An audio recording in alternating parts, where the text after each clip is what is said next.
Baptist College president, Brother Muhammad Qassas, who's the president of the Islamic Center of Little Rock, and we have Kenton Buckner, the chief of police of the Little Rock Police Department. Welcome.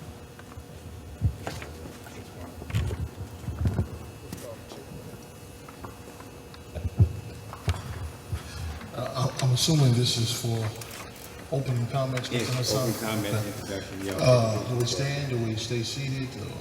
Well, why don't you stand so then the people in the back can see you as well? First of all, thank you for inviting police department to this event. This is my first time on the campus. I've heard a lot of things about you all. So to see kind of some of the folks who are here occupying the walls of the school, it's very refreshing. I can tell you that, here on MLK Day, for me, being a brother of Alpha Phi Alpha, this should be a celebratory moment. But I can tell you that coming in as the chief, started out with a very, very nice parade that we had throughout the city that kind of turned dim after the parade was over with. We've had several shots fired runs, we've had several fights, and that's kind of put a dim light on what event is supposed to be joyful, supposed to be a reflection back on the legacy of Dr. King and his dream. But too often on this day, we're reminded that we have a lot of work to do. First of all, I'm a proponent, and if you haven't seen me, I'm kind of a guy who kind of speaks my mind. The last thing that any of us in this room, and particularly our youth, need is another day out of school. That's the last thing we need. In particular, where we rank in the classroom. That's the last, we should be celebrating MLK Day in school. So that's kind of what my stance is. I'm a straight talking brother, but I hope that this is a constructive conversation because I think that that is needed. There are certainly bridges in the community that we need to build. The police department is not perfect, and some of the scars that we have in our community are inflicted by the police, and I'll be the first to tell you that. And during my tenure here, it is my responsibility to deal with those concerns, to deal with those historical scars, as well as trying to prevent any new scars from coming about. So that's kind of where I stand. I look forward to engaging you in a constructive conversation, but I'm also very comfortable in uncomfortable conversations, which I think in some instances is the barrier between status quo and progress. So thank you. Assalamu alaikum. Peace be upon you. My name is Muhammad Qassas. I am the president of the Islamic community of Little Rock. It is nearby, located on Anna Street, just off Fair Park. Our community started in 1996 to fulfill our needs for religious, social activities. And it's also a place where we worship, socialize, and congregate. These days you cannot help but hear about violence. The airwaves are filled with news about violence done by individual or group or state. And this is a way for us to engage with each other and talk about it and see what we could do to prevent or minimize these violences. Dr. Martin Luther King said, the aftermath of violence is bitterness, and the aftermath of nonviolence is reconciliation and the creation of a beloved community. In our community, we'd like to engage everybody, interfaith. We do interfaith, we engage anybody with any religion. We invite everybody to attend our ceremony, get familiar with our religion. And we also do some social work. We try to help our community regardless whether they're Muslim, Christian, or whatever. We have a food bank that we give food for the people around our community every other weekend. We also help with the disaster relief, Valonia, tornadoes. We were able to send somebody down there with goods and help rebuild the community. So I have few of my colleagues here. I am not really a scholar of religion. If you have any question about our religion and what they say about our religion, please ask one of my colleagues, my brothers here, and they'll be glad to answer your question. Thank you. Just had our mayor to arrive, and so we're going to give him an opportunity to come on up. Mayor Stoller, we appreciate you coming. We know your schedule is busy. Give me a little bit of a chance to catch my breath. Thank you, Fitz. Chief, how are you? I walked around the campus for a little bit, knowing it was here, but I've been to the student union, I've been to, All over. yeah, that's a good sign, though. That's a good sign for Arkansas Baptist. I'm not sure what has been said previously, but I think I'd like to focus my comments on the concept of what I talked about this morning for those of you who had a chance to go to St. Mark Baptist Church and to reflect on Dr. King's, not only his legacy and the fact that this is a birthday celebration, but more importantly, much more importantly, his doctrine of nonviolence. And that issue of nonviolence is an easy catchword, but when you articulate it in terms of specific action, you have to remark about the fact that he won the Nobel Peace Prize. I think it was April 4th of 1968, and talked about the importance of nonviolence, not just in America, not just in the South, but around the world. And actually I was reading a little bit by a couple of folks about this, and who really distinguished his doctrine of nonviolence in the context of Mahatma Gandhi's passive resistance, and distinguishing the two, which I thought was a very fascinating dynamic. Nonviolence as opposed to resistance. And when you throw that in the context of today, or you throw it in the context of the evolution of what we are challenged with every day about the issues of nonviolence, it's something that has to be practiced. And it's not something to just talk about esoterically. We have to affect it. We have to actually live it, breathe it, and affect it. I mentioned this morning that he gave his speech in Oslo, Norway, when he received the Nobel Peace Prize, about the importance of nonviolence and love, and actually exercising it.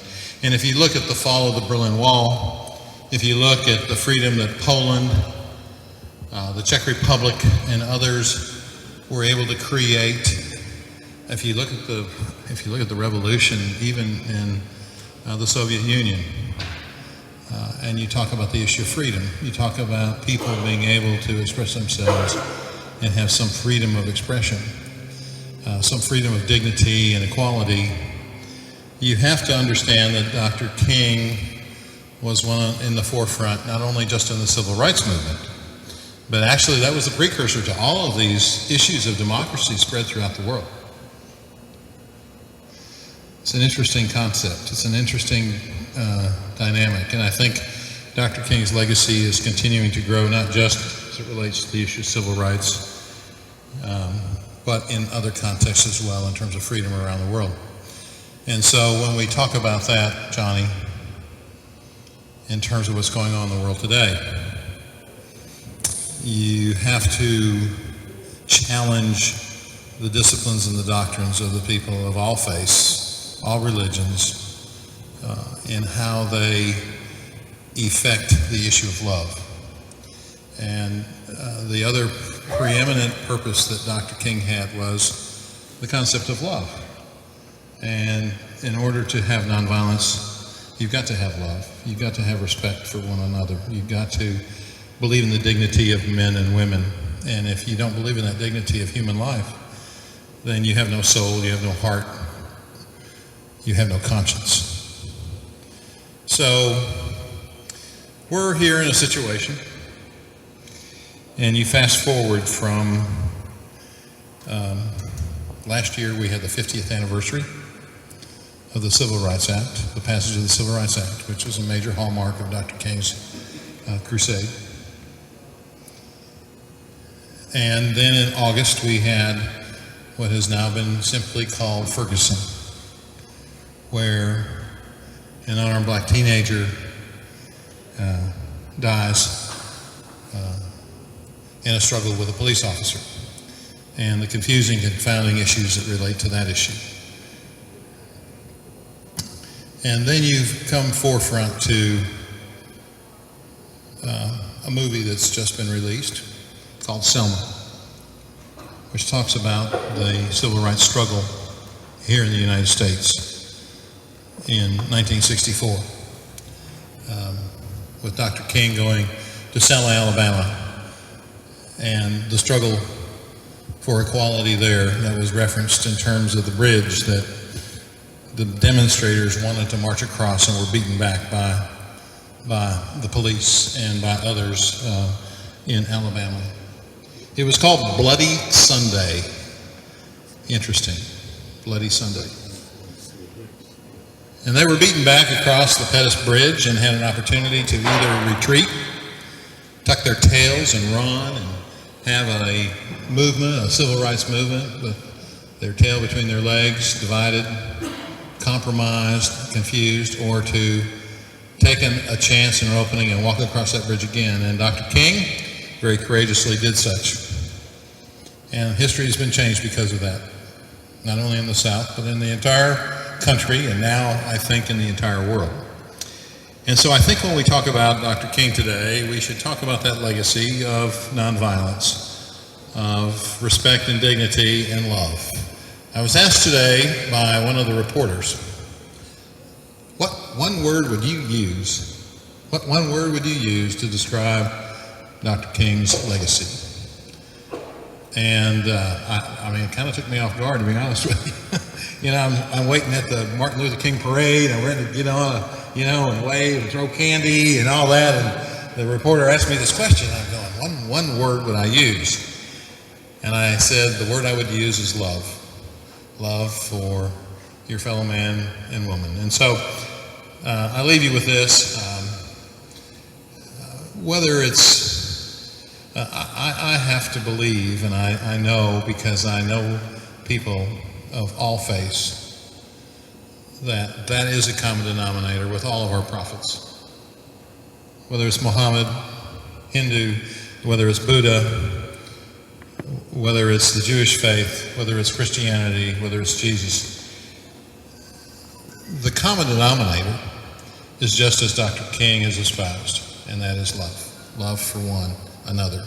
And so I leave you with this. We need to continue to practice it. We have violence in our streets. We have nonsensical violence. We have people settling disputes with a gun, with violence, rather than with dignity and civility and respect.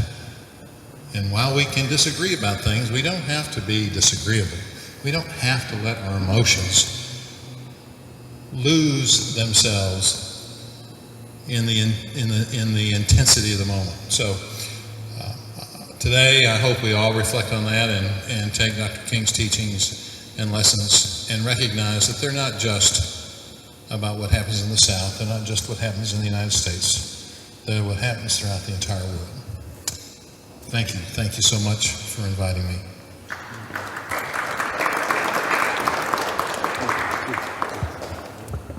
Thanks, Mayor.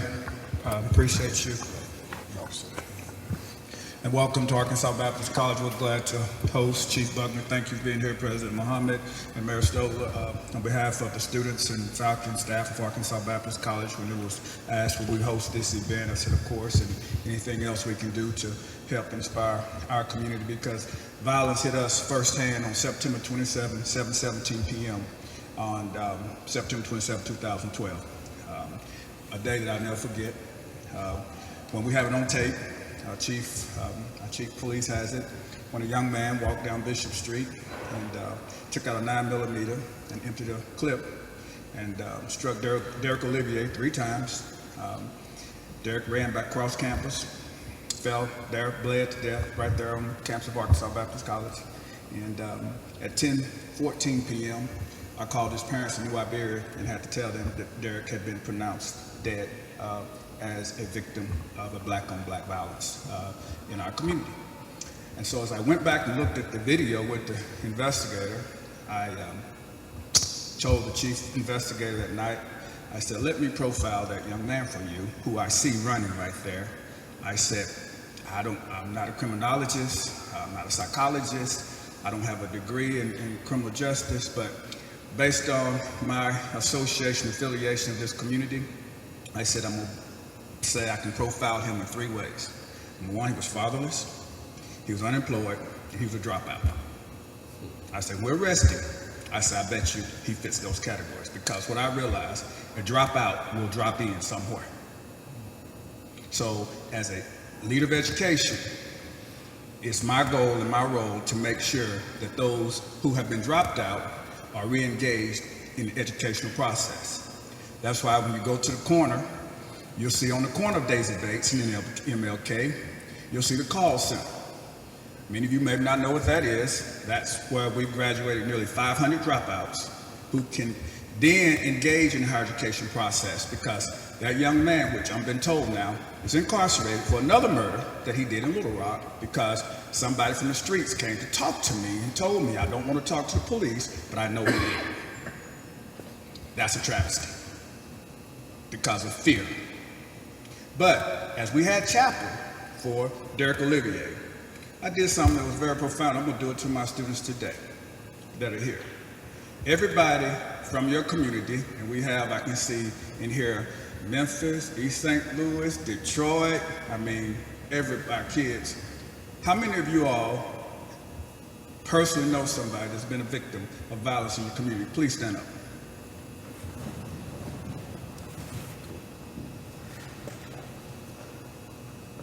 That's about the population of our student body, that's a representation, because that day in our chapel, it was about 85%, which meant that they've been affected by nonviolence. Y'all can have a seat.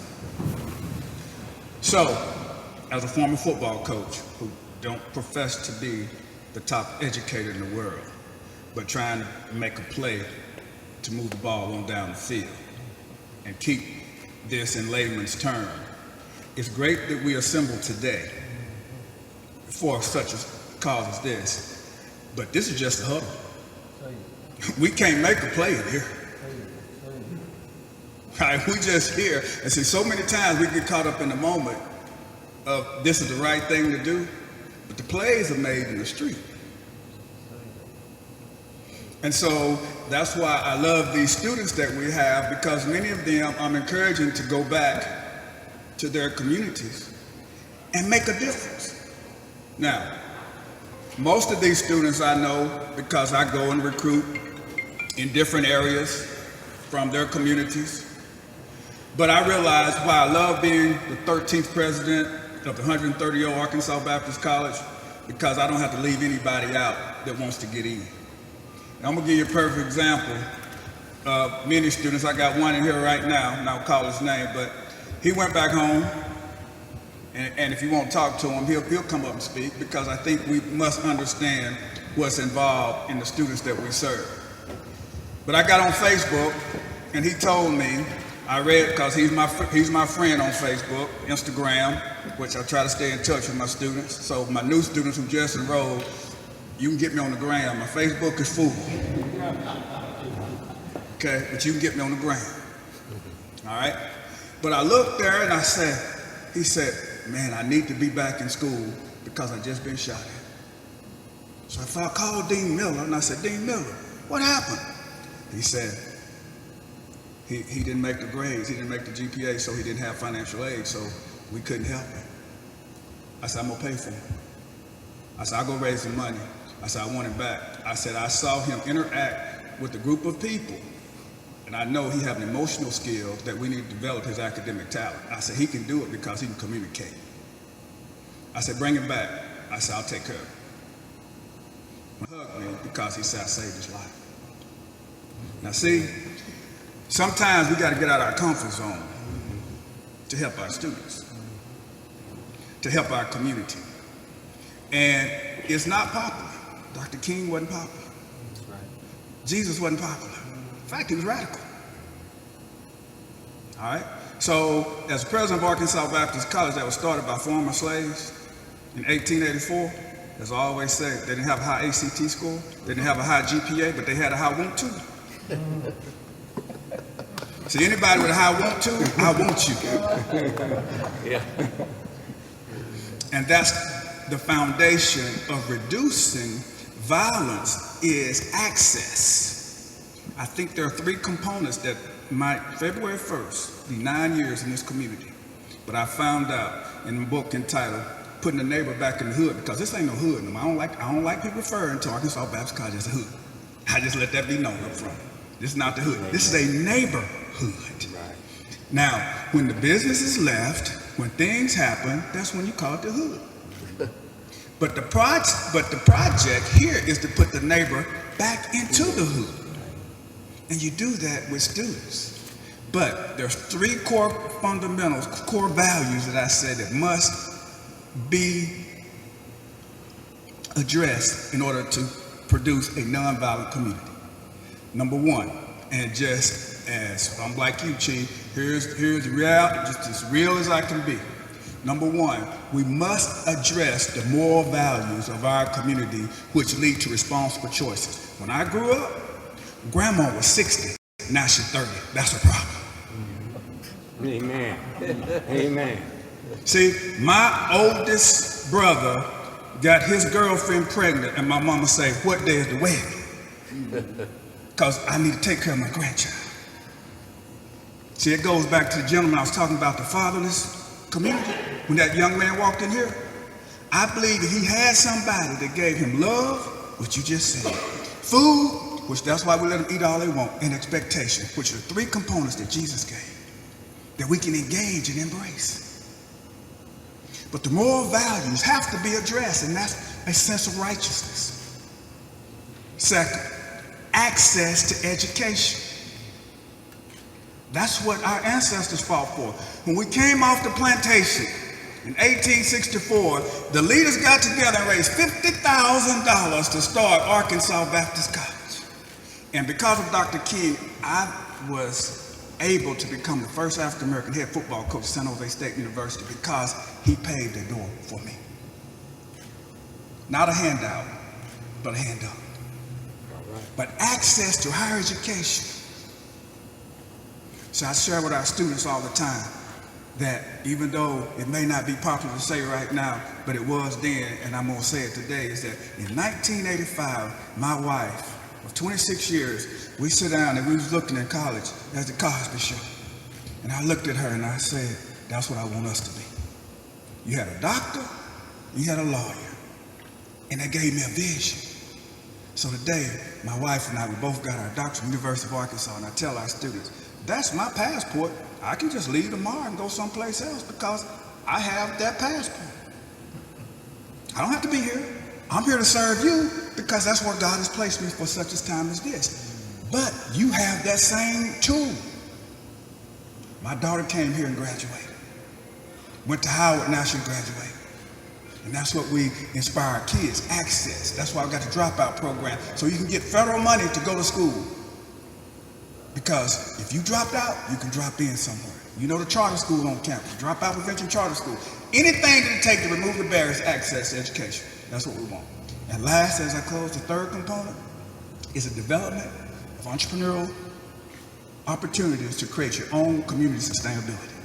Let me say this. In the Asian community, $1 stays in the community 28 days. In the Jewish community, it stays 16 days. In the African American community, it stays 6 hours. That's where violence is the highest.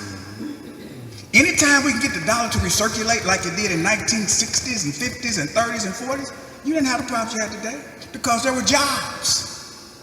That's the economic sustainability of your own community. That's why we opened up Chopsticks, and that's why we got the sandwich shop. That's why we have the car wash. That's why we have auto baptism. which at one point was the most dangerous corner in Little Rock when I arrived here. 2006 had 36 violent crimes. 2009 had 0. That's economic development. And I got a guy down there watching, and you probably know him. I have to slide him 10 or 15, and yeah, he's been incarcerated a couple of times, but every time somebody break in, he run up here and tell me. And he on my payroll, tax-free, because it's just cash. It is what it is. But he know I care about him, because I feed him, and I love him, and I give him expectations, and I hope that's what we can get coming out today. Thank you so very much.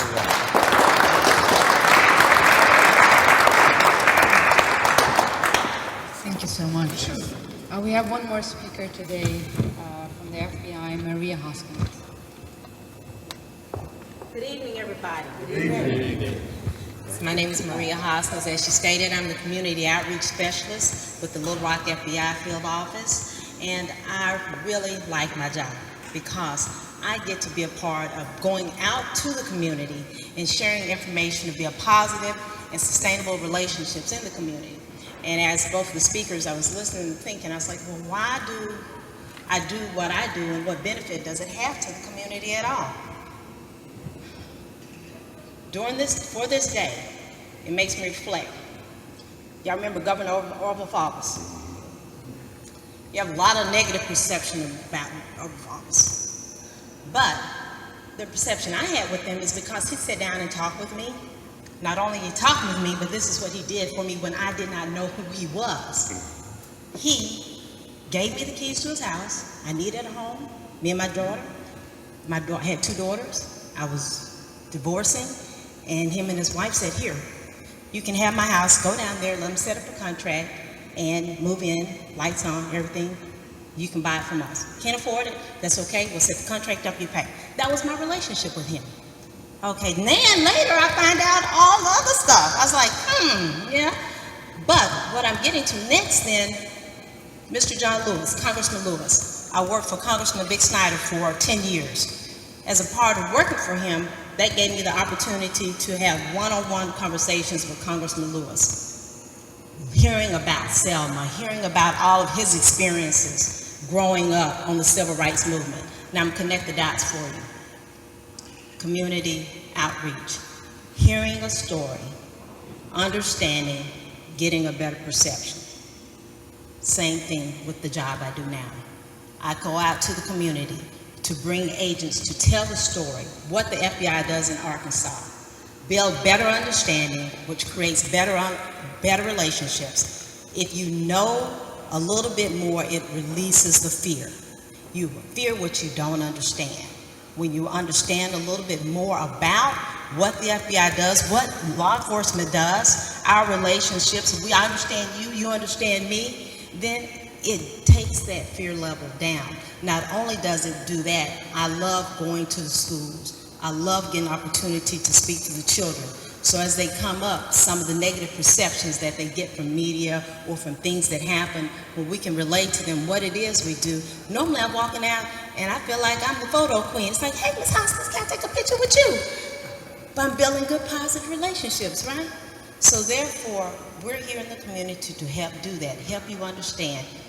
When you want to reach out to us, law enforcement, Little Rock PD, whoever, we're happy to come whenever we can to help build those relationships and help me help build those relationships. Call me, invite me to your schools, to your churches, to your events. And so that way we can get to know each other. You can get to know what the FBI does in Arkansas, and we can get to know what you want us to know also. Thank you.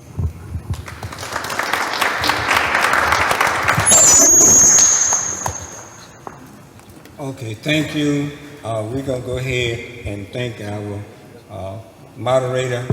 We're going to go ahead with the town hall. The intention of the town hall forum is not to have anybody preach to us, but of course we can't turn down a Baptist preacher. I'm not a preacher. No, I'm saying you almost preach, but that's all right though. That's all right. I heard the educational evangelist. I like that. Educational evangelist. Right. Okay, Mark, you got that?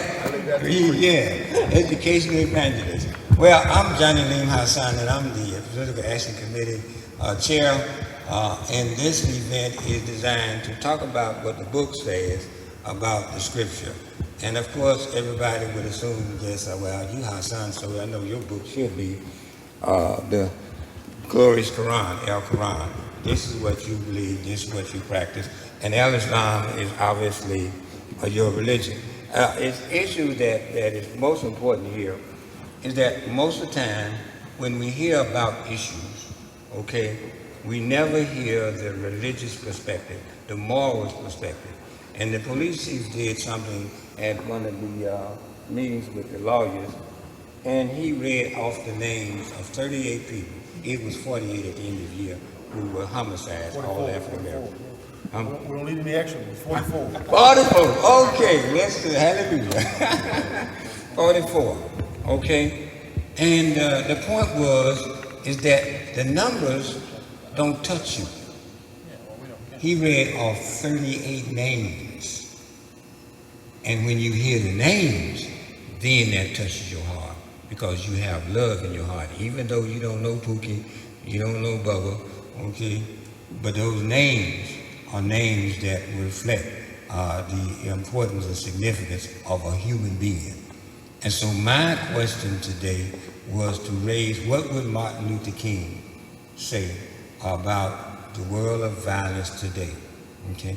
And rather than preaching and giving a ceremony, I would ask the scholars or leaders to give their presentation.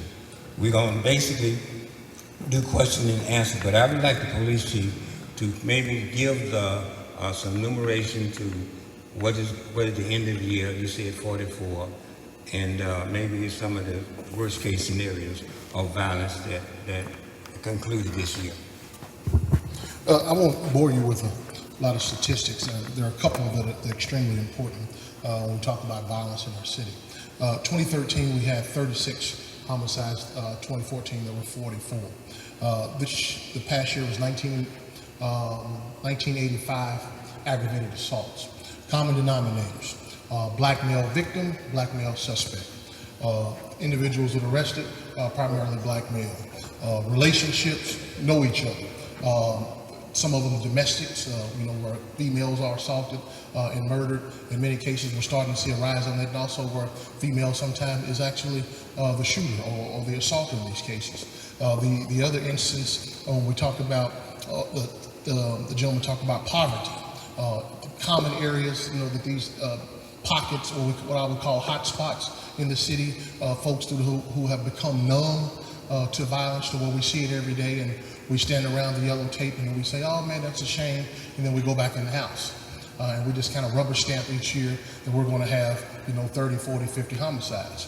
When you look at what's going on in our country, we're losing more people in our streets. For example, Chicago, I believe it was 2012, had 500 murders. 500 murders. And we're losing more people in our urban communities than we are in Afghanistan, where we're at war. And we rubber stamp that each year. And too often that face is so familiar: young male, no father in the home, drop out with the education, poverty, substance abuse, mental illness. All of these are kind of that socioeconomic cocktail. There's a lot of things that need to be done to address that. Now, one thing that I will certainly not try to duck when you're talking about violence in the community, that police in some communities, and Little Rock included, we've had strained relationships with the African American community, with the brown Hispanic community. There are things that we need to do to engage our community to have constructive relationships. I think that you should have, first of all, a goal of trust. People are not going to share with you, like the gentleman at the car wash, if they don't trust you. People are not going to engage you if there is no relationship. What we learned in Ferguson is you cannot build a bridge during the storm. Don't come to the microphone talking about diversity when they're burning down your city. You should have thought about diversity before they picked up the cocktails. You're a city where 75% of your city is African American, and you have 3 black police officers. You cannot fix that when they're burning down the city. That has to be a priority, not because we want to stand up at the podium and say, hey, we have 17 Hispanics, we have 19 African Americans. You have to do that because it's the right thing to do. And that's why that's important. Now, for those of you who will say, well, diversity is the answer, to you I say this. We all remember Rodney King. 4 white police officers charged with his murder. They were acquitted, charged in federal court, found guilty. And if I challenge some of you historical folks, you'd probably be able to tell me the names of the 4 white police officers that beat Rodney King. We all remember that video.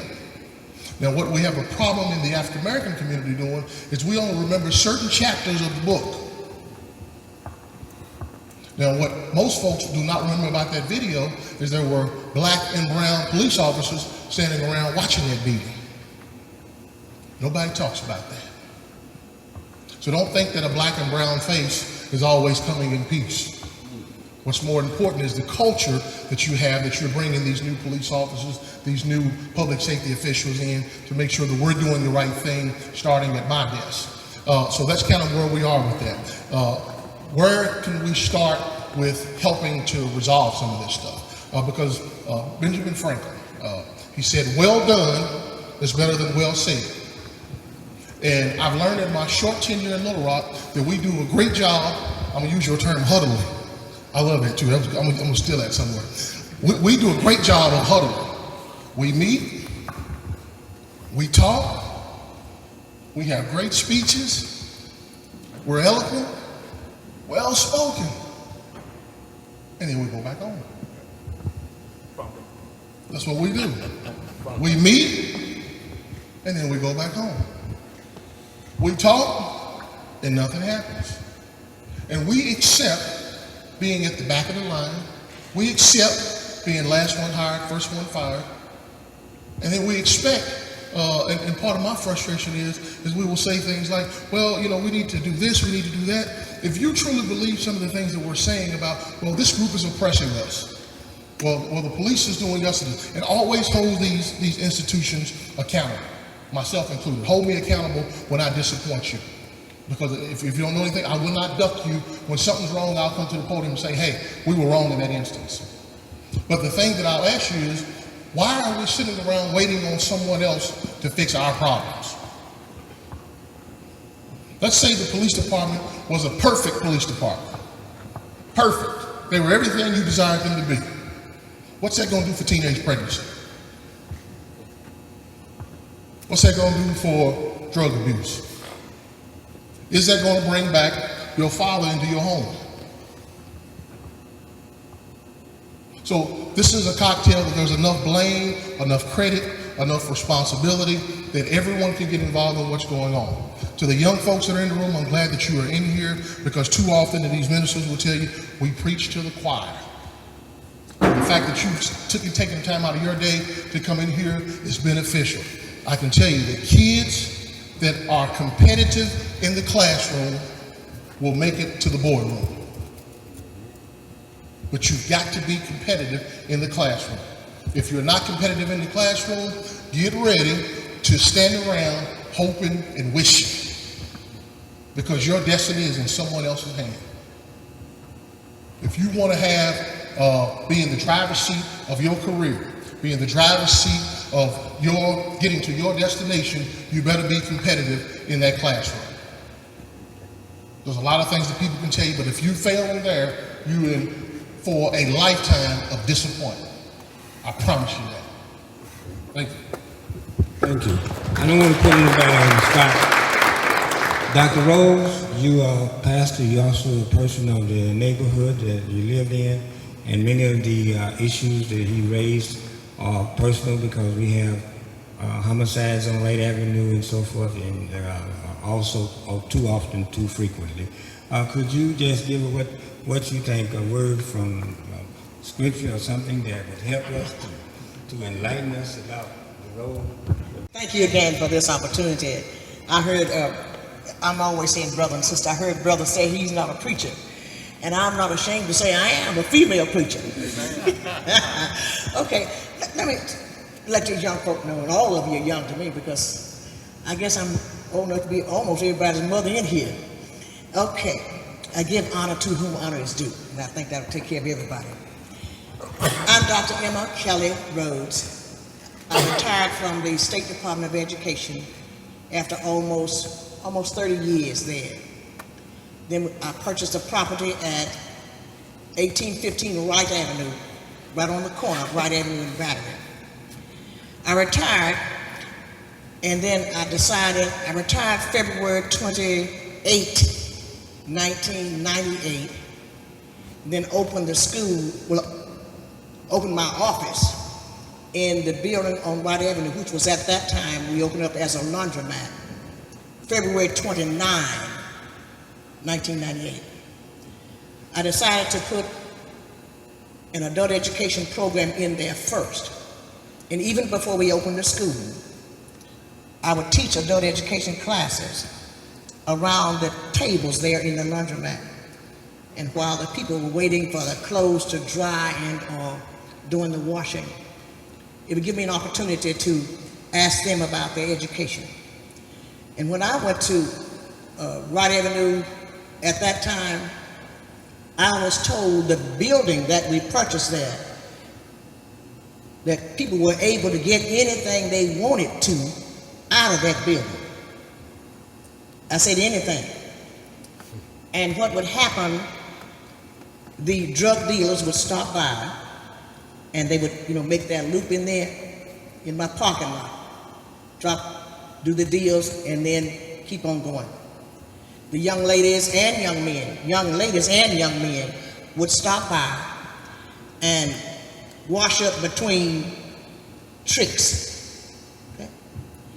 And I would take that opportunity because I brought my sign, my desk sign with me, and it had on there Dr. Emma K. Rhodes. And I would use that because I don't know whether some of the young ladies were afraid that they may have contracted some kind of disease, but I would use that opportunity to say to them, I didn't stop them on the way in to wash up for the next job. I would stop them on the way out and let them know. I said, how you doing today, baby? I call them all on baby. How you doing today, baby? Doing all right. And I said, well, have you finished high school yet? Would you like to? And that would give me an opportunity to engage. Majority of them would say, no, I have not. I dropped out of school. I said, why? They said, well, I couldn't go back because something happened. Something. And they said, well, I've got 2 children, and I can't go back to school now because I don't have anybody to take care of my children. Or I got a child, blah, blah, blah, blah, blah. And I said, well, let me tell you about a lady. That was also a high school dropout. Let me tell you about a young woman that got married when she was 15 years old and had 7 children by the time she was 27 years old. Okay? That's my baby up there. She can't hardly stand it. Yeah. I said, this lady had 7 children by the time she was 27 years old. I said, and then she was widowed by the time she was 29. And some of them didn't know what the word widowed really means. I said, this lady's husband died when she was 29 with 7 children. I said, I'll tell you what she did. I said, she went back to school. And she got her GED. Right here at Baptist College, by the way. Here at Baptist College. I said, and then she didn't stop there. I said, because people said she couldn't make it. They expected her to be, another one of the statistics. I said, but her daddy had told her, if you would put God first, if you put him first, that he'll give you the desires of your heart. So she went back to school and she got a GED and she went to Baptist College and she went to Philander Smith College. She earned a bachelor's degree with her 7 children. So then she went on to school. I said she kept going to school because her mother told her that whatever the highest degree is, get it. Her mama told her, I would tell her, told my mama, Mama, you don't need, I don't need a bachelor's for this. I don't need a master's for this. I don't need a this for that. Mama said, listen, baby. She said, do they have a high school, do they have a degree higher than a bachelor's? And I said, yeah, Mama, they got what they got, a master's. She said, well, get it. I said, yes, ma'am. And when I got the master's, she said, do they have one higher than that?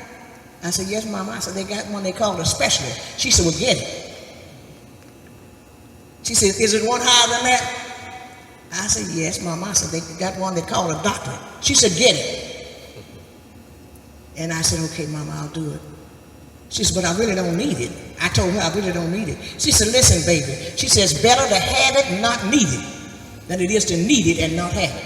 All right. And so I use that, brother. I use that as my way of encouraging these young folk to let them know you can do it. And you can't let people classify you and put ceilings over what you can do. My husband is here. I always honor him, 2 children.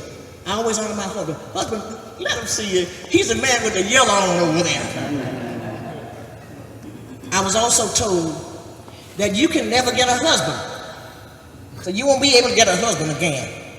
So because you got 7 kids. And say men don't marry women with children. Especially 7. All right. And I told him I think I can. And that's what I've been doing. I think I can. Shoot. And I did. September 23, 1987, 2:45 p.m. The professor there says, congratulations, Dr. Emma Kelly Rhodes.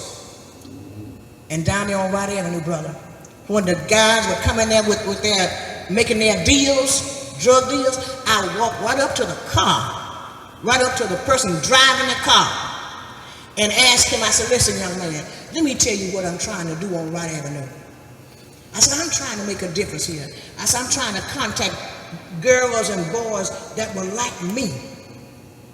And I said, we can do it, you can do it. I said, would you please pick up your drugs somewhere else? I said, would you not drop off drugs here anymore? I was not afraid of it. I'm still not afraid of it. Listen, children, we are now offering in this school, started in 2000, we offer certified nursing assistants, medical billing and coding, pharmacy tech, phlebotomy, physical therapy aid, and of course the GED. Now a lot of my prospective students won't qualify for that because they have felonies and they can't get into those programs. But here's what we're starting as soon as I get the money.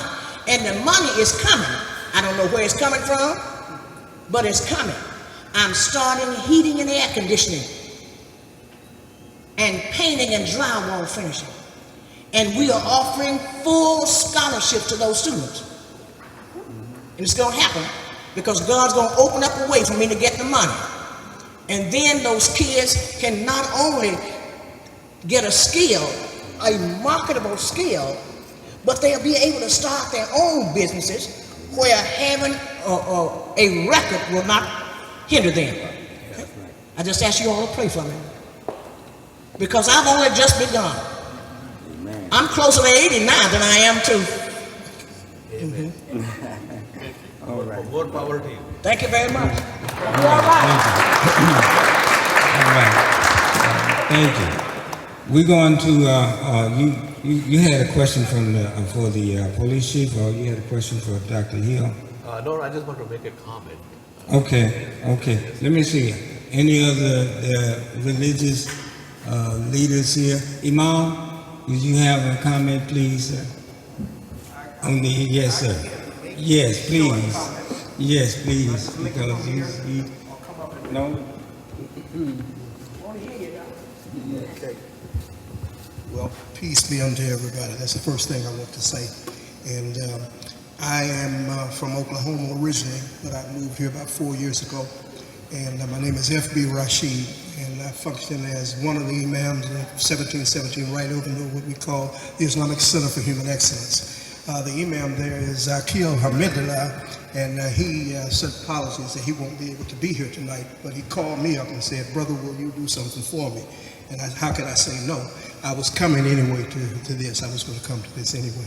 And peace be unto everybody. Islam, we always say, is the religion of peace. Everybody's heard that. But sometimes in the media you hear people saying, well, they don't seem to be so peaceful. And they're looking, but what they're doing is judging the religion by certain people who are doing things. And I believe if you look without blinders on your eyes, without covers on your face, you will see that people from all different, who claim all different kinds of religions are doing all kinds of things in this world. And right here in Little Rock also. But we can't judge the religion by people who say they are part of that religion. Okay, there are those who have taken it upon themselves to read our holy book, which is the Quran. Everybody knows that. I mean, one thing that I'm seeing is that people are becoming very educated. But along with becoming educated, they're becoming miseducated. Many people. And this program, I think, is what is the role of religion in a world of violence. And so I say one of the roles of religion is to reach out to people as much as possible to try to help people to get the right idea about what religion is. Myself personally, I started out in a Christian household. I'm from Oklahoma, and in 1970, I was drafted and went into the Army, went to Vietnam, and I came back from there, and after that, then at the age of 30, I embraced Islam and became a Muslim. So what I'm saying that to say, my mother, may Allah be pleased with her, and my father, both, they were Christians. They both have passed on now. I love them dearly. But even in families, sometimes people can have misconceptions. And so what I believe that the role of religion is, Islam, Christianity, Buddhism, whatever it is to reach out to people and reach out to self first, to not be prejudging people based upon anything, religion, color of their skin, any of these things, because all of this is just ignorance. And I mean, I know that, but I know at the same time people are doing that. So I wanted to say that many know that our book is, know that our book is the Quran, and the book for the Christians is the Bible. Book for Jews is also the Torah, which is the first part of the Bible. We know that. Different people have different books. If anyone takes it upon themselves to really pick up any of these books and really study them in the right way, they will see that they are all talking about peace. That's the central thing to it. And don't look into them and take one particular surah, or surah means chapter, one particular chapter, one particular verse, and take that as an explanation, take it all out of context. And I believe this is happening in a broad scale throughout the world. It's happening quite a bit. And do what I was taught in Christianity. Do unto others as you would have them do unto you. That's a very simple one. And it doesn't contradict, I would put my life on it, standing here before you. It does not contradict what is being said with any of the people of religions and the good things. They don't. And there are, if you read any of the books that I have read, you will find some text in there that you can misconstrue or take out of context and make them sound like they're telling people to do violence. But the bad part of it is, not only do people who are not in that religion do it, but sometimes the people who are in those religions do the same thing. But we can't condemn. I mean, I have a real hard time with things because I have a wife and two boys. My boys are older now, but we weren't always. When I first became an imam for this community, I was only 32 or something years old. And at that time we were young, our children were at home. I found people attacking us who didn't even know us, you know, and had nothing about it. They were attacking us based upon something that they saw in media or something that they read somewhere that was really just, and I'm going to say this and not take all the time because a lot of people talk. I've enjoyed everything that I've heard so far. Just a lie, you see. And I say that without a problem. Many lies are being spread about people, and may God forgive us all and bless us. And I'm not going to go into particular chapters or particular sayings from the Quran at this time, but we could do that. And if you are really in earnest about doing it, please do it. Peace be unto you. Assalamu alaikum, we say. Thank you. We want to ask Hashim Gore to talk about what he's want to discuss about the role of religion, and he's the co-chair for our. And I sympathize with all of you all. I come from India as I know what minorities are, because Muslim is a minority among Hindu majority in India. So I grew up and I was alive when Mahatma Gandhi was shot dead in India too. So I know all those things. And Martin Luther King talked about nonviolence, and he quoted Mahatma Gandhi. He was very inspired by Mahatma Gandhi. And I went to school in Alabama, at Auburn, Alabama. And I used to have some friends in Tuskegee, Alabama. And those old ladies were renting the rooms. I used to see my friends in that area. And the blacks, Afro-American brothers and sisters were not allowed to vote. So, and they used to hear the speeches of Martin Luther King. So I'm very familiar grew up and went to school and all that.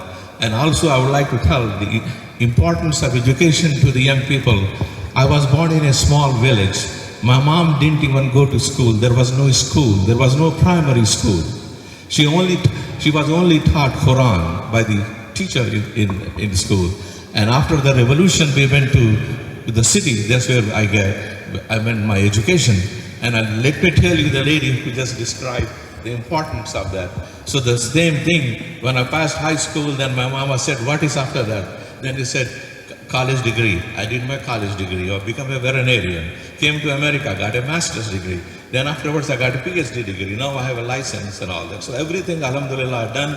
My mom didn't even go to school. My father didn't even pass high school. But my mom inspired. So the reason I'm storing, not to brag about myself, but for young women and young children, education is the key. So keep on going, and like they say, you will get your goal and you stay out of trouble. And I would like to make a statement that we the Muslims strongly condemn the attack in Paris, which was seemingly done to undermine freedom of speech. Speech, even when it is offensive to our religion, religious traditions and sensibilities, can never to be a justification to kill. Our condolences and prayers go out to victims and their families for their senseless act of violence. We hope that law enforcement apprehend the perpetrators and bring them to justice for their crimes. And before I sit down, I would like to quote the Quran.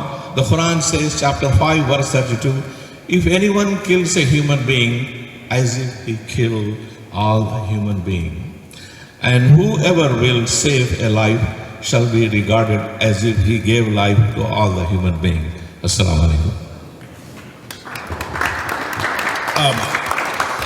We sort of speaking. What I want to do, I think this is a great time, just so we can hear from a different and a testimony, huh? Students. I want to. My Dean Miller, please come up. Dean Miller is leads Dean of our Student Affairs, and I want, when we're talking about violence, he comes from a background of violence. And the reason that his life was transformed by an experience because of people who invested in him, which is a program that I invest in at Arkansas for this community. I brought it here with the mayor, but I want him to, because we can come here, as Chief said, we can talk about stopping the violence, but if we don't have a strategic game plan to call a play after we huddle, we wasting time. So he's a pure example because, you know, religion, my faith, everybody's faith is there, but at the end of the day, somebody has to know that they're being loved, as you said, they're cared for, all right, and somebody cares about it. We, you know, the churches, you know, every Sunday they're full, and then Monday morning comes. So the transformation takes place when we decide that we're going to get involved with others to transform their lives, which then creates safer communities, which then build families, which then build stronger schools. But I want Dean Miller to share his experience, what happened to him, his gang affiliation, and why now I know there's nothing that's going to scare him because of his experience or what he's had. Dean Miller, share your story. Good evening. Just real quick, I heard somebody say they want to hear from the students. I would also like to hear from the students as well. You all are part of what's going on. Just today, walking in here, I've heard about 3 different sets of gunshots, followed by sirens. So it's important to hear you all's feedback on what's going on. Just real quick version, so I don't hold up the program, but I'm originally from Sacramento, California. My mother was on drugs. She had 5 kids. Too much for her. She left us all in a hotel room. I've never met my mother in my life. I ended up going to a foster care. I was adopted by a white family. They were abusive to us. After that, the lady, my specialist, she actually found my father. And I found out my father was in jail. He had actually shot my uncle. My uncle was mad because my dad was beating on my mother. So once he got out of jail, he picked us up. We found out real quick, my dad was an alcoholic. He was a former military, and he loved women. So he was abusive as well. So in the 6th grade, going to the 7th grade, I found somebody that loved me. And this is where this conversation, I hope it transforms to, that what's missing is love. Somebody spoke with that earlier, and it was somebody in the gang. It was somebody from the 29th Street Garden Block Crips. The first man that came up to me, wrapped his arms around me, and told me he loved me. He was a gang member. And I wanted to be a part of that, so I ended up getting jumped into the gang.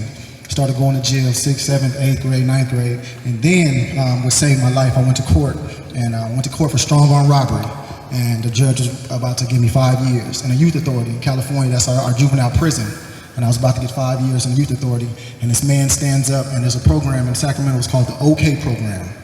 He was from Ashdown, Arkansas, real strong southern drawl, didn't know too much about him, but he stood up to the judge and said, don't give him the time, just give me a chance to work with him. And the judge asked me, and in the courtrooms in California, all the youth are there at one time. So a lot of these young people take time that they shouldn't take, but they take it because they want to be masculine in front of everybody else. So the judge gave me the option, 5 years, go join this program. I always use this quote, I was a gangster, but I wasn't a fool, so I joined the OK program. And when I joined the OK program, I did everything I could to make that man quit on me as a mentor. Because when it really gets back down to it, I see Sergeant Davis in the back, and I pray you're on program, Sergeant Davis. Because really what the community needs, especially what's going on around the country, is strengthening of black men. Everyone's seen that, heard, or read that story about the elephants in Africa, the juvenile elephants who were going wild, and it wasn't until they transported some male elephants who corralled those juveniles and all the killing of the rhinos and destruction of the city, all that came in place when the man came back into the household or into the community. So that's why I like the OK program, which is ran by a police officer, which puts a police officer in our community and tears down that stereotype that we don't get along with the police. Active man, he's always on campus, and then he trains men how to be men, trains young boys how to relate to men, trains college-age students how to relate to young African-American males and be mentors. So I believe that program works. I'm not sure if I can, who I turn it to. Thank you. We would like, could you come up and just tell us a little bit about Islam and how Islam affected you and what violence, the Quran, issues that relate to violence in the Quran. Assalamu alaikum, peace be unto you. My name is Abdul Hamid Badawi. I am an assistant professor at Arkansas Tech University. I teach computer engineering, so I'm not a scholar in anything other than engineering, but I was asked by Brother Jani to come and talk about a few things. So there was an article, I loved all the talks that, or the small things that happened before. So I want just to comment about a little thing. There was that interview with the Pope, I believe last week, and it had to do with the Charlie Hebdo incident. And then he said a very interesting thing, at least to me. He was interviewed by some journalist, and there was one of his aides standing right next to him. And then he said, my good friend X, I don't remember the name, if he would say something about my mom, I would just give him a punch in the face or something like that. So he was saying that there is limits and boundaries to freedom of speech.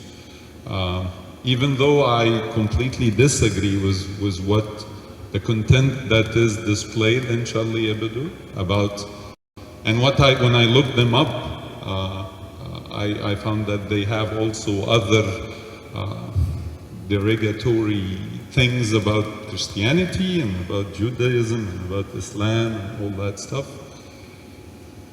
So there has to be a boundary that has to be respected for everyone. I am very saddened that these folks, if they did what they did, that they handled it that way. Again, I think education, as the President said, is the way to go through with this. And what such meetings are good at is they will give you to see a face other than what CNN and Fox and all the others would show you, that we live with you in this same city and we conduct our businesses like you. I teach students in my classroom, like the President, and we are human beings, and the scriptures or the revelation that the different religions have, there is always passages or text that if it's read in the wrong way or taken in isolation without the totality of the entire message of the religion, it would distort the message. Timothy McVeigh, I don't think any of the white people, I don't think the mayor would need to really stand and say, I'm not like Timothy McVeigh, or I don't need to. He doesn't feel that he needs to defend himself from the views of him. And likewise, I don't think we as Muslims, we need to. I'm proud to be a Muslim, and I don't think I need to defend myself or the people who came with me today from all these things. I mean, to begin with, if you thought that we were part of this, we wouldn't have been invited anyways to this. We wouldn't have come to it. So at the end of the day, getting to generalizations, I liked very much the comments of the police chief, where when he was speaking, he even though he is African American, he recognized in the black community the things that happen there. So it's every community, every group of people, there is a spectrum. And part of that spectrum, I mean, we have to recognize it. We painting a group of people with one brush is very easy to do, and people are, most of the time, this is the very first thing that you want to do. He's black, then he's dangerous. He's Muslim, then he has like all these guns and all these sort of explosives and stuff, and they have training in that and wherever they do. That's the furthest from any of that. I mean, I've never slaughtered even an animal, even though we have something that we do that. I never did it, and it was so. It's at the end of the day, think of your own religion and your own convictions and the people in your religion that do some things that you don't associate with when you are thinking of others. And again, I want to quote the verse that Uncle Ghori, we call him Uncle because of the age difference. So, he's not upset with it.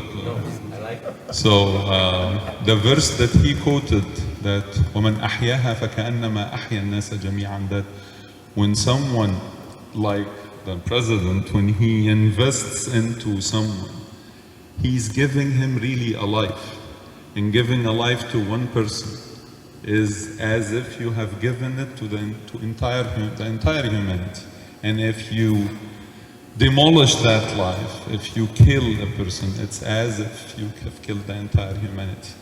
And that comes, these verses in the Quran, they come after a description of the story of Qabil and Habil. I forget their names.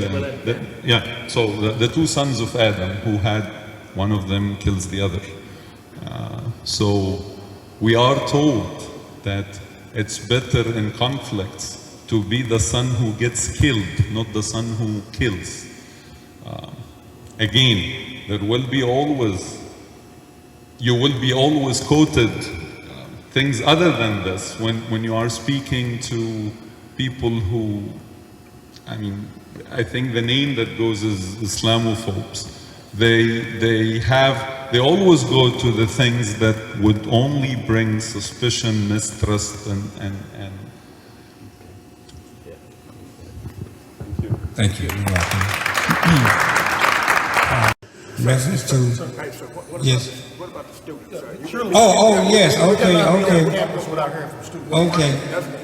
Okay, yes. Let's go to the students. Okay, yes, yes.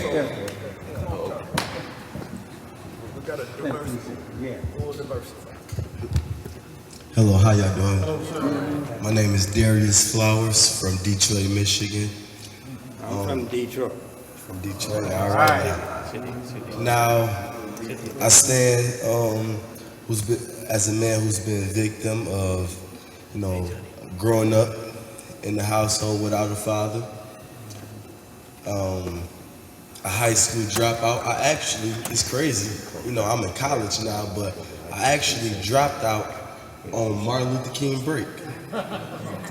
And now I'm in college, and when I came back, I got notice that just last semester I hit a 3.0, in college. But I say all that to say, when they talk about nonviolence and everything and what's the way and how to control it, at the end of the day with me, I believe it's self-control. Because even with Martin Luther King, when he said his speech on nonviolence, to be a person who commits nonviolence, you have to have self-control. Because when that act happened, when he was on the porch and found out about the bombing, all his people, they wanted to react, but King talked to him about this is not what we should do, but it was the self-control in him that had him to think of things like that. And even the Bible speaks on self-control with, of your own body, your own, emotions when it comes to, sex or whatever, self-control is the main thing, And like I said, God has delivered me. I was looking at 60 years in prison, but now I'm here today, in college, so I have 6 brothers, I have no children. Every one of my brothers have children, And it's the control that I have, because I'm not gonna lie and say that there hasn't been times where I didn't want it to, act a different way. I've been out there, I've sold drugs, I've done a lot of things that I shouldn't do, but there was control enough to say that I wanted to change, though. And I wanted to make something more of my life. That's why I stand here today in college, making a change of my life, That's all because of self-control. So I believe if we, show our young men and show our young women how to control themselves, then they can control what happens in the community and for everyone in the future. Thank you. Do you have a question? You have a question? No, I don't have a question, but could I give just a short question? Yeah, come on. Okay, I just want to give a very Okay. Brother Khatib Safila. Somebody get a stop clock. Very short before. Okay, yeah. Let's put everybody on the stop clock. Put me on the stop clock, but mine, what I'm gonna say, I'm gonna talk fast, and it's gonna be real fast. And mine more than my testimony. I just want to say it, Jamal, I was in this city in the early 80s, in the early 90s when we had 83 homicides. And we started an organization. Here's the book right here. I don't know if y'all familiar with this book, the group called Dignity, Doing in God's Name Incredible Things Yourself. I was the co-founder and the president of this movement. Here in the early 90s, when we had 83 homicides right here in this city. We took to the street, men, along with Reverend Ricky Hick, State Representative Bill Walker. But I'm saying that we got to have a cross-section of people. And the police can only do so much.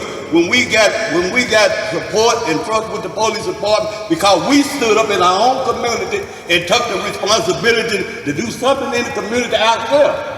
When we stand up and do something for ourselves, then other people will come out. Even though former President Bill Clinton, governor at that time, him and his wife come right down on White Avenue. When they saw some people were positive about doing something, about changes in the community, they come and walk with us. We walked at night down these streets, White Avenue, to change the condition of this city here.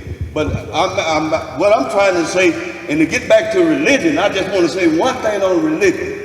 Mahatma Gandhi said the best way to find yourself is to lose yourself in giving service to others. And one of the most profound things, and we shouldn't forget on this day of Dr. Martin Luther King, that he said that one day he had a dream and he hoped that we live in a country where a man would not be judged by the color of his skin, but the contents of his character.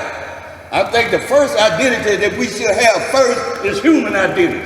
That is our first identity. We getting crossed up by, you a Christian, I'm a Muslim. But our first identity should be our human identity. And that identity has something to do with our character. I mean, I'm full, I can say a lot of stuff because all of that the chief said, all this talk, you know, it got to translate into action. Ain't nobody gonna do nothing for you until you get up and do something for yourself. God is not coming down here to do nothing for you until you first take the first step. It's a hadith in the Muslim religion that say this. The changing condition, there are three things. The changing condition, that if you see an evil, first try to change it with your hand. Then if you're not able to do so, change it with your mouth.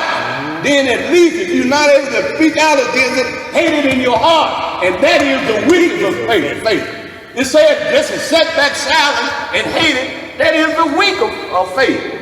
But I just wanted to say that. I mean, I'm trying to crowd it all in, but I just wanted to really get to some real talk. I want to get to some real talk here because we can say this, as the chief said, preach all day long, look at each other, you know, and to get back with the violence, judging people by the violence. And we look at ISIS, and we look at anything, and we look at Willie Lynch, we have to attack the ideology. Not the person, but the teaching that the person are receiving. Until you attack the ideology, you ain't gonna do nothing. And for stopping people from acting crazy until you change their mind and their mentality. So I'm just grateful to be here, and I just want to give y'all that testimony. And this is a book that you really should get, because this book here will tell you how to get on the ground floor and make something happen. I had a business right here behind the car wash with Dr. Hill said was the most violent code. I had a business in 1986 right behind the car wash called Jamal Import. I come from Northeast Arkansas with 15 brothers and sisters. Wow. Dropped out in the 9th grade. I'm a Vietnam era veteran, and I started a business back here. I call it bootstrap economics. I said if they can sell dope on the street, I can sell t-shirts on the street. It's the same concept, but I had the right product. You see what I'm saying?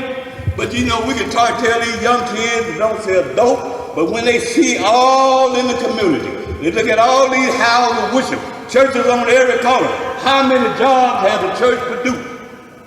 That's what we had to ask ourselves, how many jobs? You know, it's a good thing that what you're doing over here, Doc, and I appreciate that you're showing bringing revitalization back to this community, because it has to start in the community.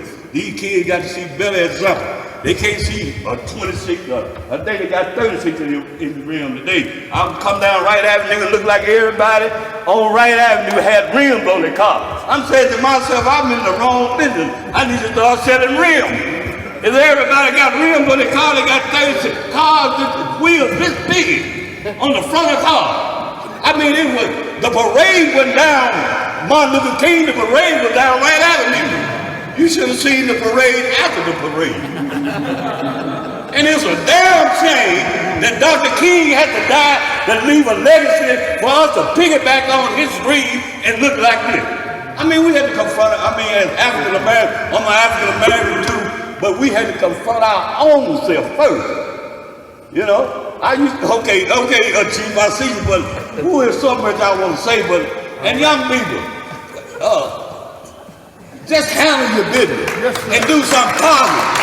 You know, you don't have to follow Junebug and nay them. You first forget about the peer pressure. Just be yourself and be who you are, and be what God wants you to be. I could talk all day, but I'm gonna have to box this thing up and put it in a package so maybe y'all can wrap it up and read it. Matter of fact, you get this book, you really can read what we did. Thank you, Brother Jamal. And that's a very important thing, because I just want you to look around, okay? You presidents and so forth and etc. I selected ministers, clergy, rabbis, imams. So who showed up? So look around, okay? So it's very important. He mentioned about all the churches, and the mayor had the same dilemma. He invited some folks, and I think he said 4 showed up. Now, again, the word is that if you have something to defend, okay, if you have some substance in your faith, then you should be the first to be the example of the substance of your faith. Now, I got a campaign, and because we may have a couple of other comments. I got a campaign. The campaign is simple, okay? Dr. Martin Luther King said something. If he says something, if you man and woman enough to believe what he says is relevant, then you shouldn't just sit and wait. You should pick up the campaign, okay? And he said this. Now, I talked to the chief about buying guns back, and say that might not be a good idea, because they're gonna turn in all the old guns. Well, we shooting each other with old guns. We ain't got no MAC 10s and 357s and all that, and Uzi. In our community, we shooting with that 22 and grandma's Uncle 38, and that old 45 that's in the closet. That's what we killing each other with. But I'm saying that's my campaign, because again, individually, we have to set our own rules of what it is we're gonna teach and what it is we're gonna represent. Okay? And Jamal is right. The issue is what you gonna stand for. My brother came to us, and we was on Wright Avenue, and he said, my mama that can't get up on Wright Avenue, and they selling dope up there. Okay? And so they came to the Muslim community and said, let's do something. My point of view is, all of us have a responsibility. What does your religion say? Okay? What does the book say? How do you confront honor killing? They can kill women. Okay?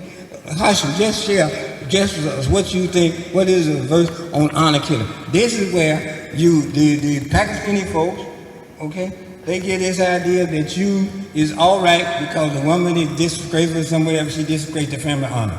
Okay? Where in the Quran does it say that? Okay? Where in the Quran does it say you can avenge 145 people, okay, because they who are children, 121 of them are children, okay? The chief said in those 38 people that died at was slaughtered here, 21 of them was at least, they were family members, they was all related. 21 out of the 38 at that time were family members killing each other.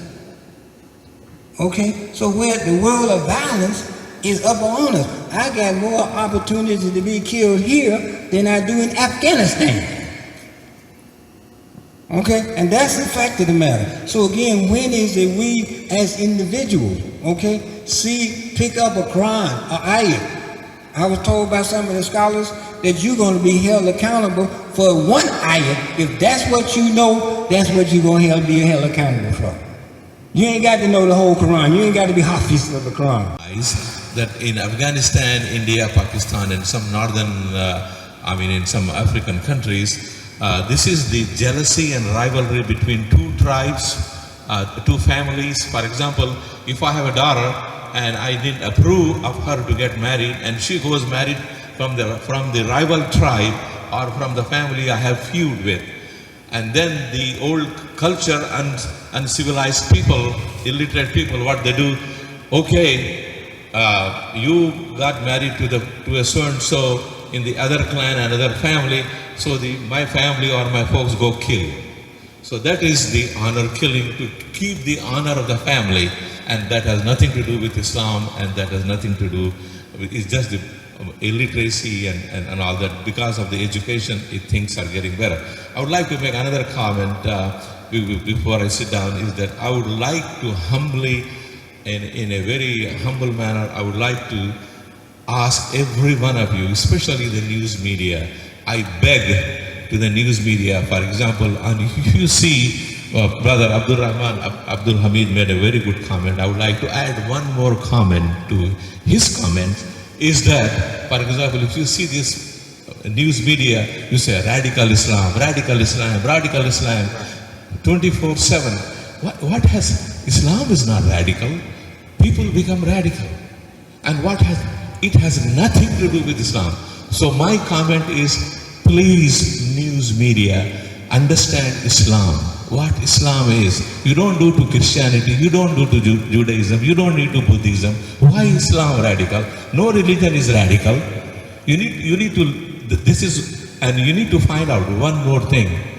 The question is WHY. Why they become radical? You need to work on it. Whether you are Arab, non-Arab, Indian, Pakistani, no matter what, you need to educate the people. Our news media, please, I would like to say that, please find out, be just with every religion. Just don't say Islam radical. No, Islam is not radical. Assalamu alaikum.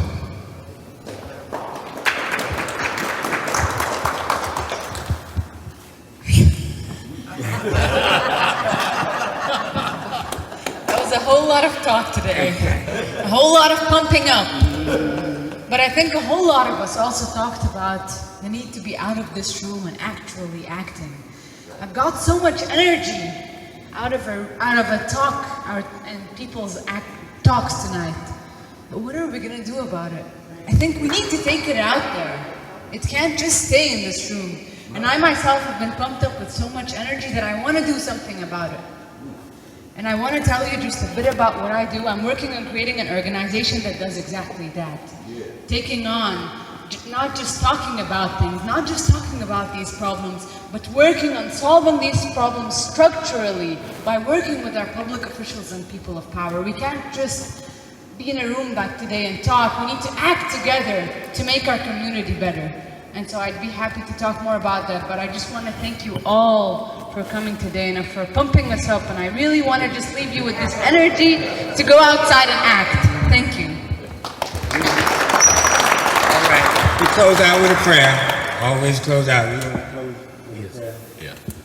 أعوذ بالله من الشيطان الرجيم بسم الله الرحمن الرحيم الحمد لله رب العالمين الرحمن الرحيم مالك يوم الدين إياك نعبد وإياك نستعين اهدنا الصراط المستقيم صراط الذين أنعمت عليهم غير المغضوب عليهم ولا الضالين آمين. Oh, okay, I'll translate it. You say, seek refuge in Allah from the curse Satan. With Allah's name, most merciful, benefactor, most merciful Redeemer, master of the day of judgment. Thee do we worship, and thy need do we seek. Show us the straight way, the way of those whom thou hast bestowed thy grace, those whose portion is not wrath and go not astray. Amen. Thank you. Assalamu alaikum, hotel.